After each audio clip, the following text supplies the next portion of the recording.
Hit that subscribe button now, because what you're about to hear will shake your faith in the systems protecting domestic violence victims. June 24th, 2024. Davidson County Jail, Nashville. After months behind bars for kidnapping and aggravated assault, Bryson Rivers walks free. His ankle monitor clicks into place, LED pulsing green. Active. Protecting. But that green light was a lie. 8 days. Lauren Johansson had exactly 8 days to live. 8 days during which 3 institutions would fail her so catastrophically that their negligence would create the perfect storm. And if you think this couldn't happen in your community, think again. Lauren Johansson was 22, living in Mississippi with her whole life ahead. Her relationship with Bryson Rivers had turned violent during a Nashville trip that ended with Rivers arrested for kidnapping and aggravated assault. For months, Lauren was safe. Rivers sat in jail, the system working exactly as intended. But then Rivers' legal team got his bond reduced. Despite serious charges, a judge allowed him to await trial outside jail with conditions.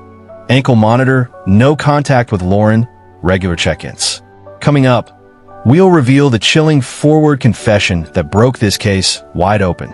But first, you need to understand how the system that was supposed to protect Lauren became the weapon that killed her.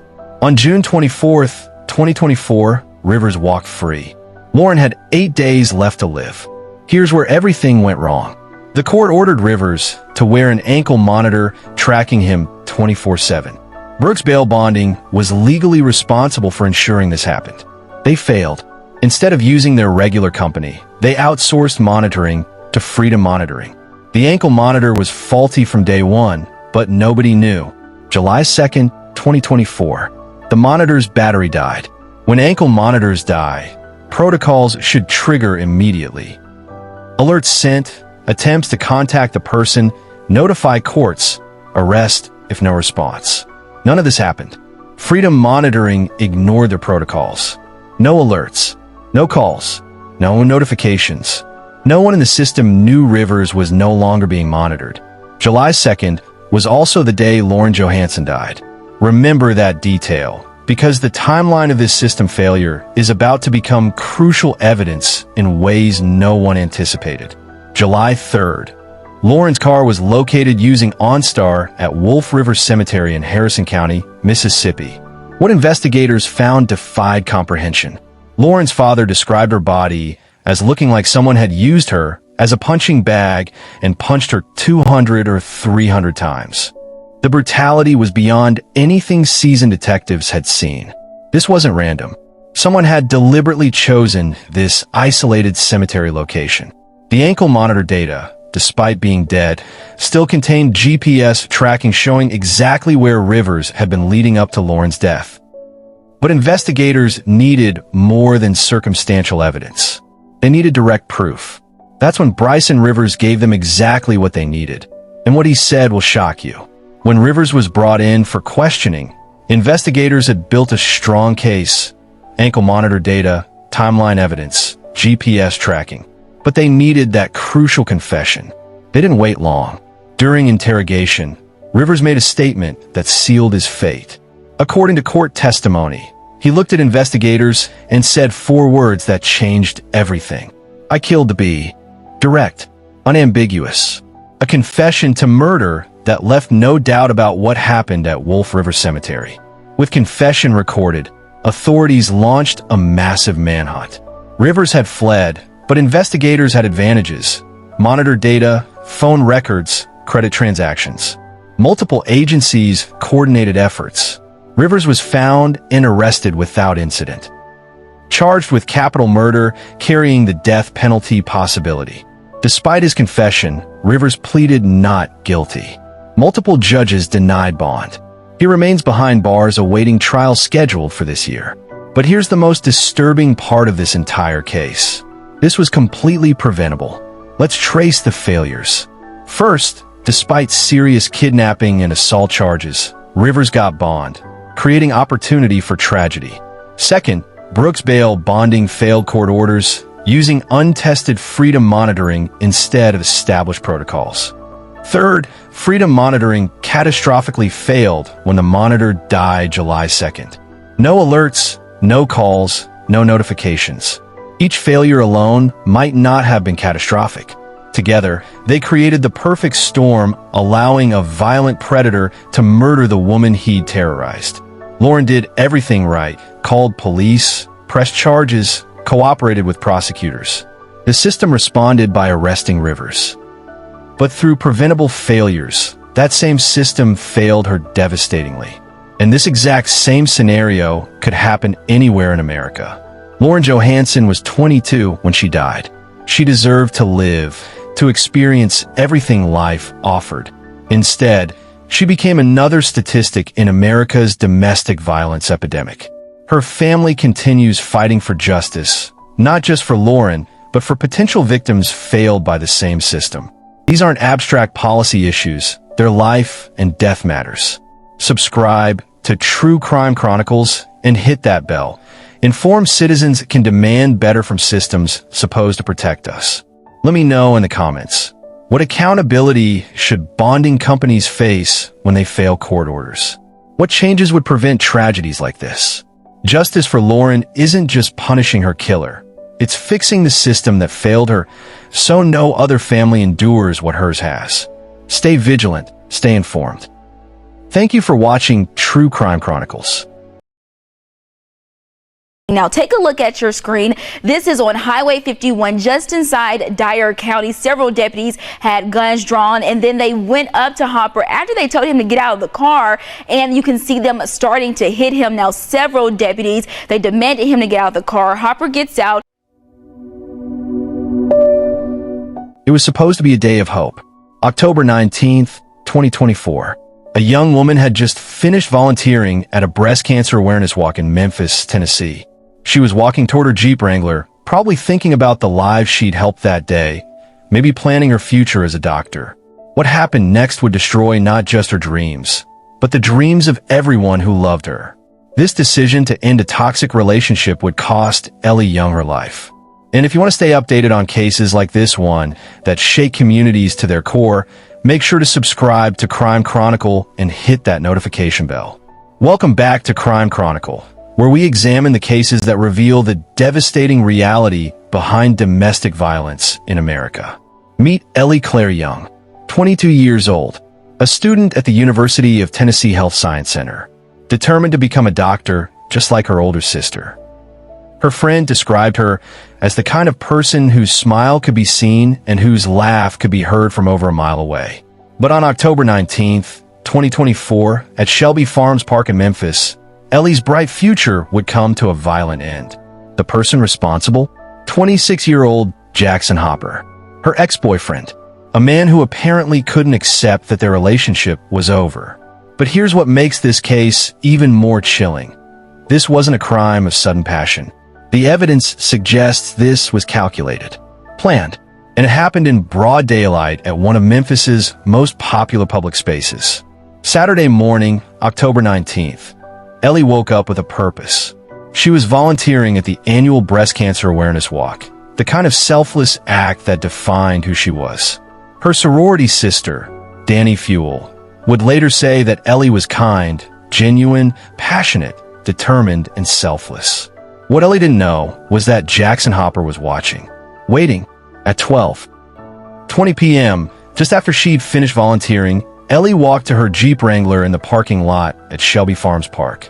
She probably felt safe. This was a public place, broad daylight, people around. But safety was an illusion. Witnesses would later tell police they saw Ellie sitting in her Jeep when a white Honda CR-V pulled up. The driver fired 2 shots behind her vehicle. But here's where it gets truly horrifying. When Ellie got out of her Jeep, possibly trying to escape or understand what was happening, the gunman fired at least one more shot as she lay on the ground. This wasn't just murder. This was execution. Deputies arrived at Shelby Farms Park to find Ellie lying on the ground near her Jeep Wrangler. Multiple gunshot wounds. She was pronounced dead at the scene. But here's what investigators discovered that changes everything about this case. This wasn't random violence. This wasn't a robbery gone wrong. When police interviewed Ellie's family, they revealed a crucial detail. She and Jackson Hopper had recently broken up. The white Honda CR-V was quickly traced back to Hopper. But what police found when they dug deeper into his background revealed a pattern that should have been a warning. Multiple charges in other counties: reckless driving, aggravated assault, reckless endangerment. This was a man with a history of dangerous behavior. And here's something that will make your blood run cold. After shooting Ellie multiple times, Hopper simply got back into his car and drove away. No remorse, no panique, just cold calculation. But what investigators didn't know yet was how far Jackson Hopper's obsession had gone. The evidence would soon reveal this wasn't his first attempt to control Ellie's life. What makes this case particularly tragic is what we're learning about the relationship between Ellie and Jackson. Friends and family described Ellie as someone who brought joy into every room, someone determined to change the world through medicine. But something darker was lurking beneath the surface of their relationship. While specific details about their relationship haven't been fully disclosed, the fact that Jackson had multiple pending charges in different counties suggests this wasn't his first encounter with the law. Here's what every woman needs to understand about cases like this. The most dangerous time in an abusive relationship is when the victim tries to leave. Statistics show that a woman is 70 times more likely to be killed in the weeks after leaving an abusive partner than at any other time. Ellie had made the brave decision to end the relationship. She was moving forward with her life, pursuing her dreams, volunteering in her community. She was doing everything right. But for Jackson Hopper, Ellie's independence was intolerable. Think about this. He tracked her to a public event. He waited for her to finish volunteering. He followed her to her car. This level of surveillance, this calculated approach, suggests he'd been planning this for some time. Jackson Hopper was arrested and charged with first-degree murder. When he appeared in court on Monday, he pleaded not guilty. His attorney, Leslie Ballin, is representing him, but the evidence against him seems overwhelming. Shelby County District Attorney Steve Mulroy requested that Hopper be held without bond, and for good reason. The charges against him extend beyond murder. He's facing multiple charges across different counties, suggesting a pattern of escalating violence. But here's what's truly heartbreaking. While Jackson sits in jail, Ellie's family and friends left to process an unimaginable loss. The University of Tennessee community, her Chi Omega sorority sisters, everyone who knew her bright spirit, are struggling to understand how someone's refusal to accept rejection could lead to such devastating violence.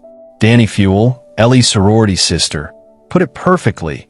Her bright future as a doctor was something she looked forward to for as long as I knew her. She was determined to change the world.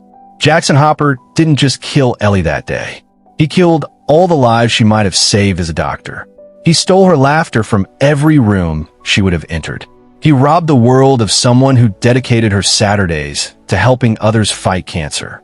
This case isn't just about Ellie Young and Jackson Hopper.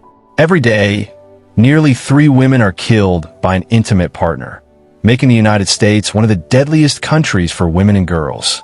Ellie's story represents a devastating reality that plays out across America every single day. Young women with bright futures, making positive changes in their communities, having their lives cut short by men who can't accept the word no. What makes Ellie's case particularly tragic is that she was everything we want in our future healthcare providers: compassionate, dedicated, selfless. She spent her final morning helping others, and hours later, she was dead because her ex-boyfriend couldn't accept that their relationship was over. Jackson Hopper will have his day in court. The evidence will be presented. Justice will hopefully be served. But no verdict will bring back Ellie's laughter, her dreams of becoming a doctor, or the countless lives she might have saved. If you or someone you know is in an abusive relationship, please reach out for help. The National Domestic Violence Hotline is available 24/7. What do you think? Should there have been warning signs that prevented this tragedy? How can we better protect women like Ellie who are trying to escape dangerous relationships? Let me know your thoughts in the comments below. If this case affected you the way it affected me, please give this video a thumbs up and subscribe to Crime Chronicle. We cover cases like this not for sensationalism, but because these stories need to be told. These victims deserve to be remembered. Until next time, stay safe, and remember, if something doesn't feel right, trust your instincts. Picture this. A former ballerina, gun trembling in her hands, stands over her husband's bleeding body. She claims he tried to kill her. But within hours, investigators discover something that changes everything. This isn't just another case of domestic violence gone wrong. This is the story of Ashley Benefield, the woman the media dubbed the Black Swan, and the deadly performance that fooled almost everyone. Welcome to Crime Chronicle. Kindly subscribe if you are just seeing our channel for the first time, and on your notification bell. What you're about to hear challenges everything you think you know about victims and predators. Because sometimes the person crying self-defense is the real killer. September 27th, 2020. Manatee County, Florida. A quiet neighborhood where the only sounds should be sprinklers and distant traffic.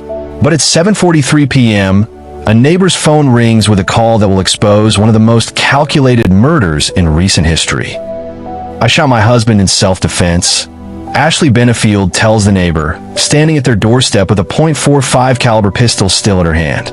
Her voice is shaking. She appears traumatized. Every detail seems to support her story of survival. But here's what investigators didn't know yet. Ashley Benefield had been planning this moment for months.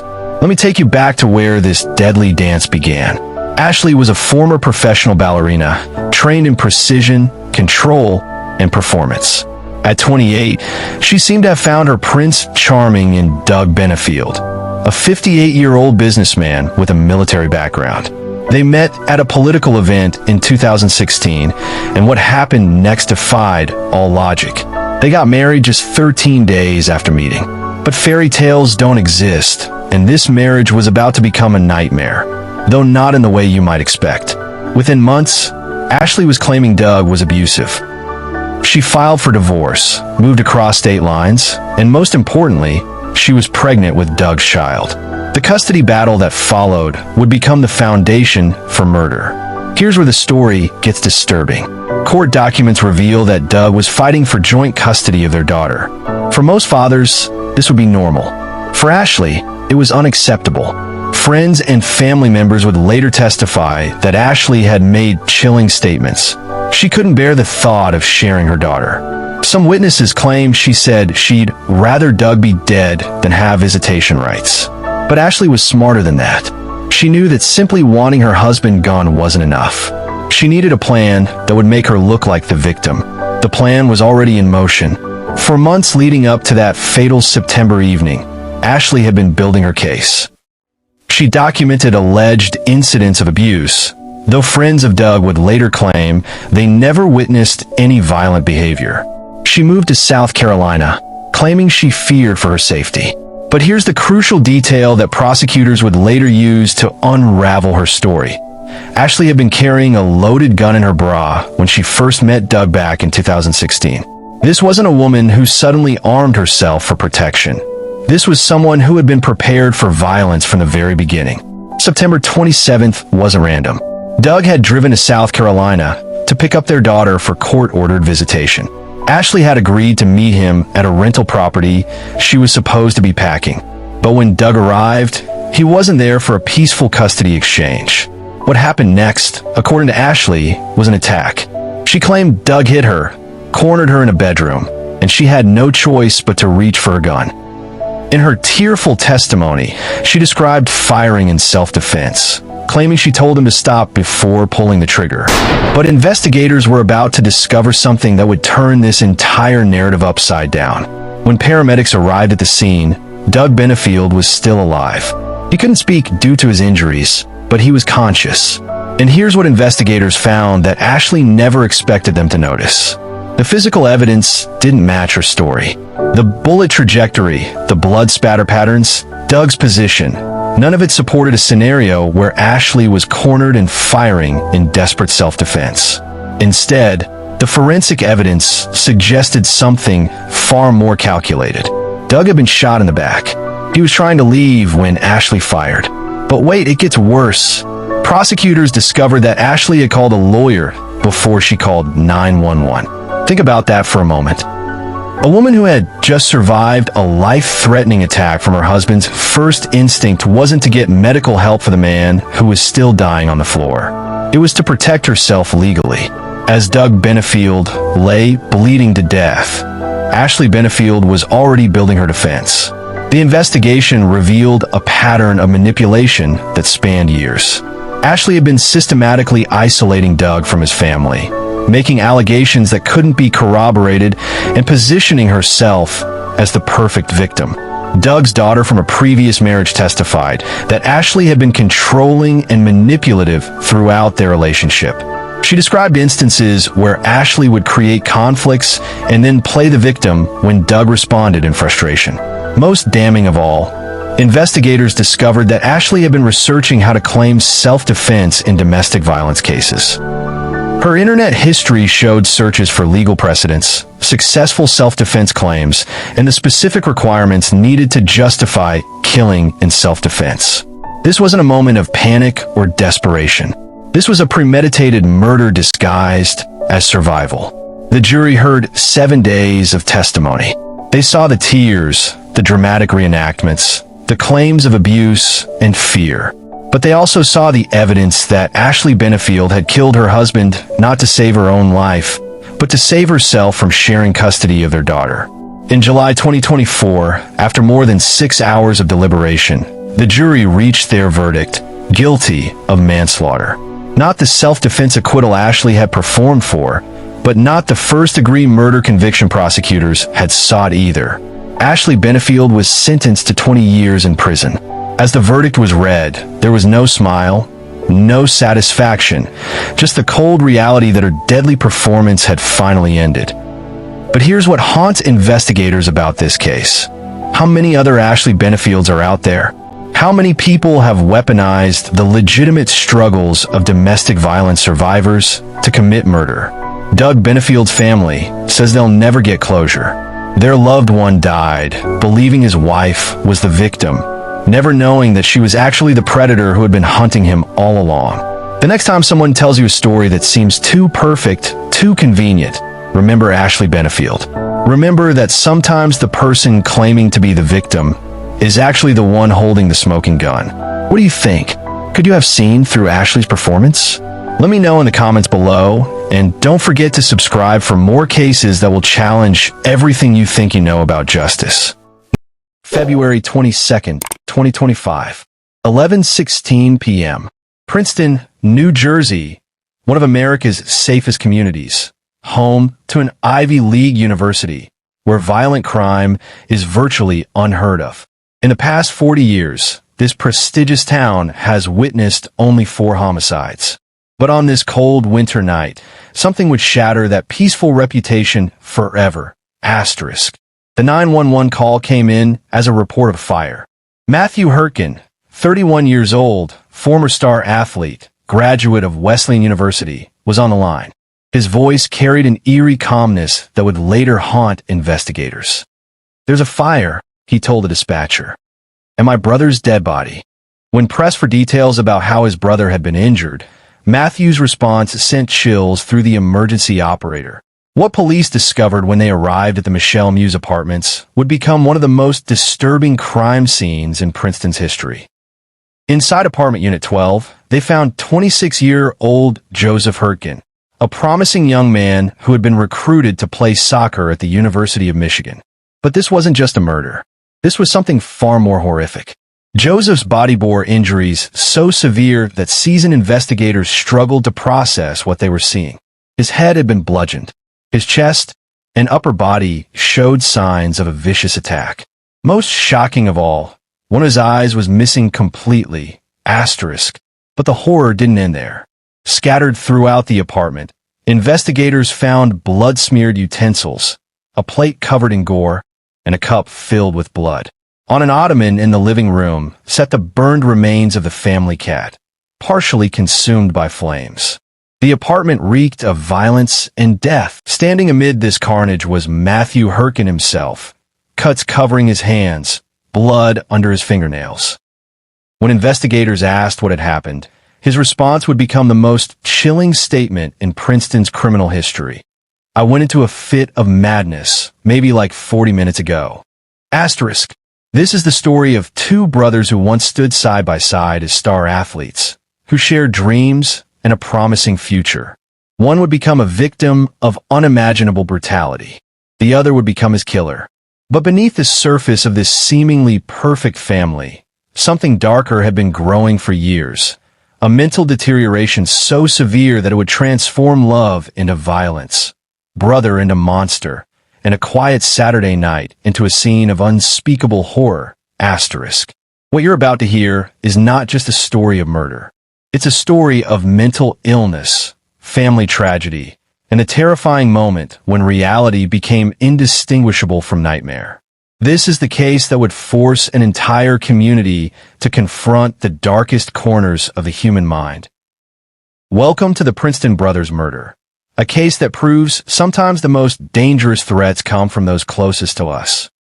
This is Princeton, New Jersey, home to one of America's most prestigious universities and typically one of the safest communities in the state. But on a cold February night in 2025, this quiet town would become the backdrop for a family tragedy that shocked everyone who knew the Sh0t brothers. But what could drive a brother to commit such a horrific act? What terrifying visions haunted Matthew Sh0t?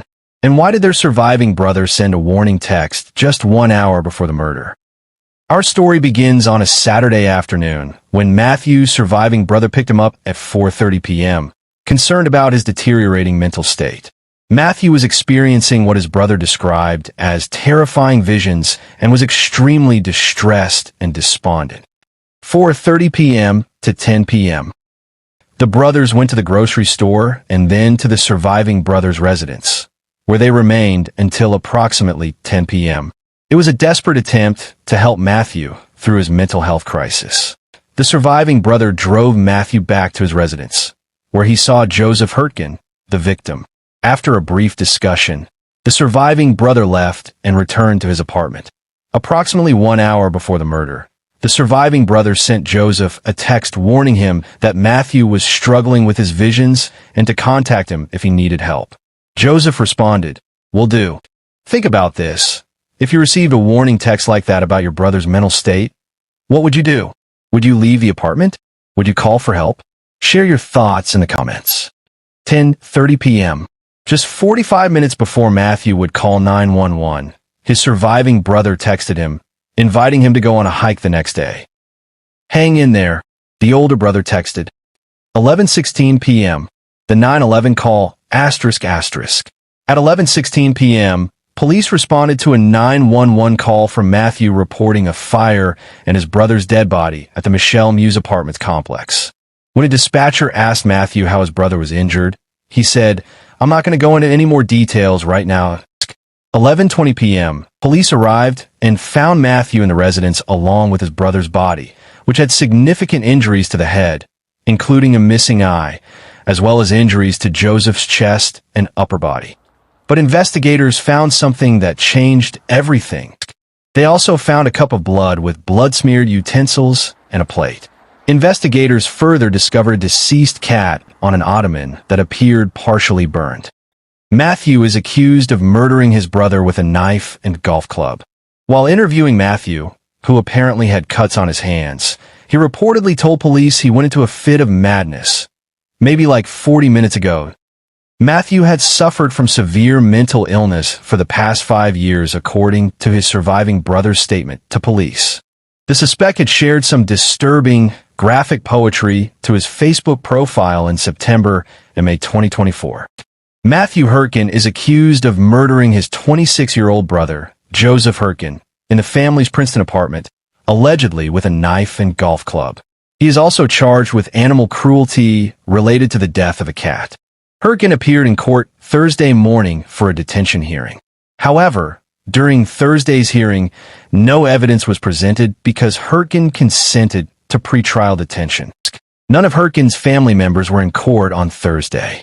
Matthew Sh0t, the Princeton, New Jersey man known as a star student in high school who is now accused of killing his brother, likely had a mental breakdown. An expert said, "If I was the defense attorney, I wouldn't fight it.